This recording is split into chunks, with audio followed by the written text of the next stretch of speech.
오늘 함께 볼 말씀은 민수기 24장 6절부터 9절의 말씀입니다. 6절부터 9절 말씀 우리 합독하도록 하겠습니다. 그 벌어짐이 골짜기 같고 강가의 동산 같으며 여호와께서 심으신 침략목들 같고 물가의 백향목들 같도다. 그 물통에서는 물이 넘치겠고 그 씨는 많은 물가에 있으리로다. 그의 왕이 아각보다 높으니 그의 나라가 흥왕하리로다. 하나님이 그를 애굽에서 인도하여 내셨으니 그 힘이 들소와 같도다. 그의 적국을 삼키고 그들의 뼈를 꺾으며 화살로 쏘아 꿰뚫으리로다. 꿇어앉고 누움이 숫사자와 같고 암사자와도 같으니 일으킬 자 누구이랴. 너를 축복하는 자마다 복을 받을 것이요 너를 저주하는 자마다 저주를 받을지로다. 아멘. 민수기 24장 6절로 9절의 말씀은 이제 발람의 세 번째 예언의 내용 중에 일부입니다. 성령에 사로잡혀서 예언을 한 것이죠. 그의 의지와는 상관없이요. 6절에 보니까 이스라엘의 그 벌어짐이 골짜기 같고, 앞서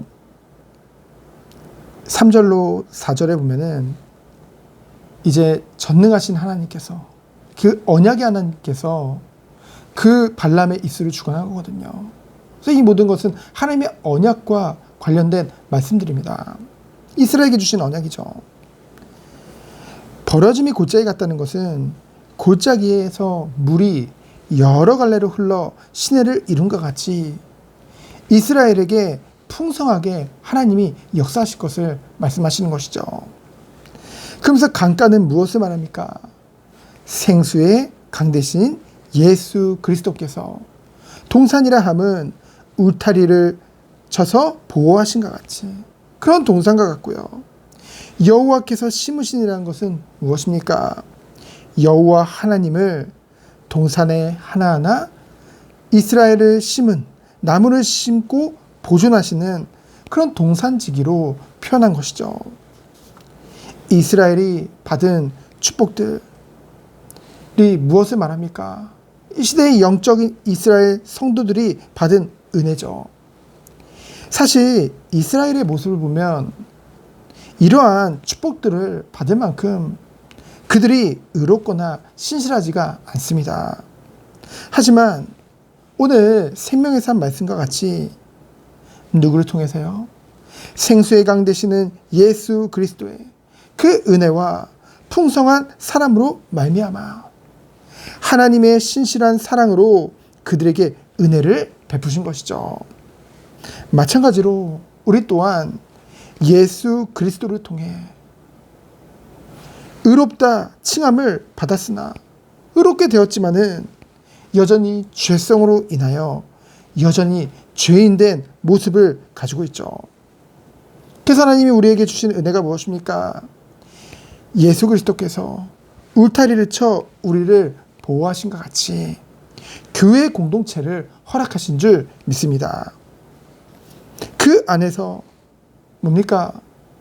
고린도전서 3장에 바울이 고백했던 것 같이 우리들은 심고 아보로는 물을 주었으나 오직 자라나게 하시는 분은 하나님이라고 고백을 했죠.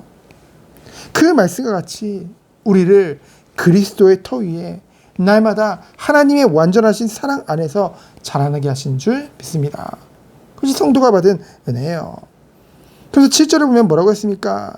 그 물통에서는 물이 넘치겠고, 근동 지역의 그 광야 지역, 사막 지역에서는요, 물이 굉장히 귀하죠.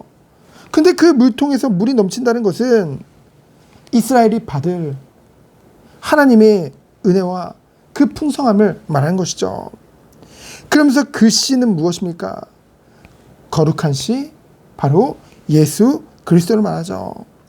창세기 3장 15절에 그 씨는 후손으로 말하거든요. 여자의 후손 되시는 예수 그리스도를 말합니다. 그러면서 그의 왕, 단수죠. 이것은 무엇을 말합니까? 왕 대신 예수 그리스도가 아각, 곧 아말렉의 왕. 그 아각이라는 것은 아말렉의 왕을 칭하는 칭호라고 했잖아요. 그보다 높다는 것은 무엇을 상징할까요? 바로 예수 그리스도와 그의 나라는요, 이 땅에 잠깐 있다가 없어질 그러한 나라들과는 비교할 수 없는 완전하고 영원한 나라라는 것이죠. 그것은 어떻게 될 것이다? 흥왕하게 될 것이다. 하나님의 주권적인 계획에 따라 그것이 날로 흥할 것을 말씀하고 있죠. 영원한 왕 되시는 예수 그리스도와 그 영원한 하나님의 나라를 그들에게 허락하셨다는 것입니다. 그래서 8절을 보면 뭐라고 했습니까? 하나님의 능력으로 그 이스라엘을 애굽에서 구원하심과 같이 우리를 하나님의 능력과 그 은혜로 말미암아 구원하신 줄 믿습니다. 그래서 9절에 뭐라고 했어요? 이스라엘을 숫사자와 암사자로 비유했죠. 그래서 누구도 누운 사자를 일으킬 사람이 없듯이 하나님이 축복하고 하나님이 은혜를 베푸시고 하나님이 복주기 원하시는 이스라엘을 막을 자가 없다는 것입니다. 또한 그들을 통해 이 축복을 온 세상에 전할 것을 예언했죠. 오늘 세 번째 발람의 그 예언의 축복을 통해서 우리는 무엇을 깨달을 수 있습니까? 첫 번째로 성도 한 사람 한 사람이 하나님 앞에 설 수 있는 것은 무엇입니까? 우리의 그 어떤 행위 때문이 아니라는 거죠. 우리가 의롭게 된 것은 완전한 하나님의 은혜인 줄 믿습니다. 오직 예수 그리스도를 의지함으로 또한 우리가 경건한 생활을 할 수 있는 것 또한 우리의 노력이 아니요 예수 그리스도의 보혈을 의지함으로. 그래서 뭡니까? 예수 그리스도 아니면 우리는요 결코 우리의 정욕을 제어할 수도 이길 수도 없다는 것이죠. 결코 자기를 부인할 수 없다는 것입니다. 자신의 능력으로는요, 자신의 노력으로는요. 이 모든 것이 뭐라고 했어요? 하나님의 성품 때문이죠. 끝까지 우리를 사랑하시고 택한 자를 버리지 아니하시고 오래 참음으로 인내하심으로 우리를 하나님의 은혜 안에서 날마다 변화시키며 자라나게 하시는 하나님의 완전하신 은혜와 성품 때문인 줄 믿습니다. 얼마나 그 은혜가 큽니까? 그렇기 때문에 그 하나님의 사랑과 그 은혜를 생각하면은 우리는 날마다 회개할 수밖에 없다는 것이죠.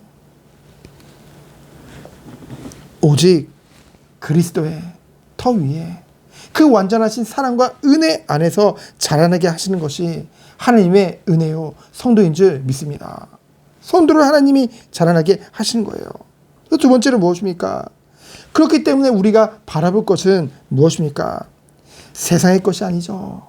세상은요, 세상의 모든 것들은 변화될 수밖에 없습니다. 변할 수밖에 없어요. 그러나 영원한 것이 있죠. 뭡니까? 우리의 왕 대신 예수 그리스도, 또한 그의 소유된 백성, 그의 나라, 그곳에 소망을 두고 우리는 살아가기 때문에 우리는 뭡니까? 항상 기쁘고 즐겁고 평안할 수밖에 없는 것이죠. 영원한 것을 바라보기 때문에, 영원한 것을 사모하기 때문에 하나님의 은혜 안에서 기쁨으로 매일매일을 살 수 있는 것인 줄 믿습니다. 눈에 보이는 것 때문에 우리의 행복과 즐거움과 기쁨이 바뀌는 것이 아니에요. 세 번째로 무엇입니까? 이스라엘을 사자로 비유했죠. 우리 또한 하나님께서 은혜 베풀고 복주기 원하시죠. 그렇기 때문에 그 누구도 막을 자가 없는 것입니다. 그 복을 온 세상에 전할 것이죠. 근데 누구를 통해서요? 우리를 통해서. 축복 전달자로 인도하시는 줄 믿습니다. 명절 마지막 날입니다. 정말로 이 은혜를 다시 한번 누리며 그 하나님의 원하시는 이 축복의 발걸음을 걷는 가운데 우리와 관계된 모든 가족들, 관계된 모든 사람들을 그리스도의 사랑으로 섬기며 살리는 그런 하루 되어지기를 예수 그리스도 이름으로 축원드립니다. 시간 기도합니다. 하나님 감사합니다. 완전하시고 영원하신 하나님의 나라를 바라보며 오늘 하루도 참된 소망을 가지고 기쁨을 가지고 승리하는 하루 되도록 주께서 축복하여 주옵소서. 살아계신 예수 그리스도 이름으로 기도합니다. 아멘. 감사합니다. 첫 시간 주님의 예배를 통해서 어제 주님께만 영광 돌려